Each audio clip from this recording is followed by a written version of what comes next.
Assalamu alaikum. Barkanmu da dare. Ya gida? Da an mun waya an ce an ganin ba ta wai ina fai ko a fai ko ina mining. Ni ban san mining din kawai na san minin din shi amma ban san me ma'ana fai din ba. To ni ba na fai. Su kuma masu yin fai ina musu fatan alheri. Waye ya ce ne abu.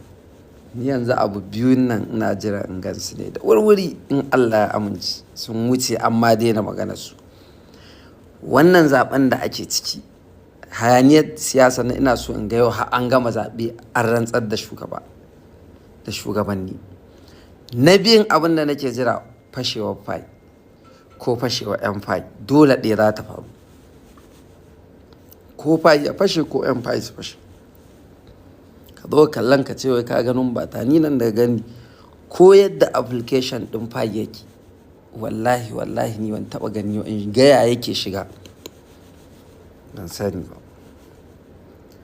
In kuma mutum ya gani ya faɗa min nawa ne da ni in dai faɗan duk ɗaya tukwicin 100,000 in ka gano 100 ka kana da miliyan 10. Fara da bayan fai da Allah da hira ce da asa.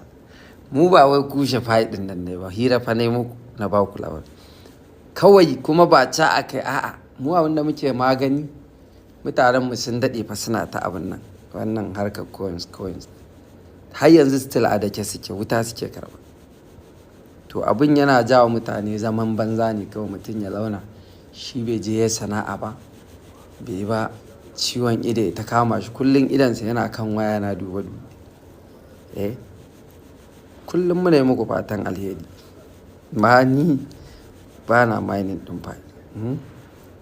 Shi fai bai da security ne abinda ake tunanin ka ɓoye trillion ko billions sai a ce kawai wani ya buɗe ma da numbarka.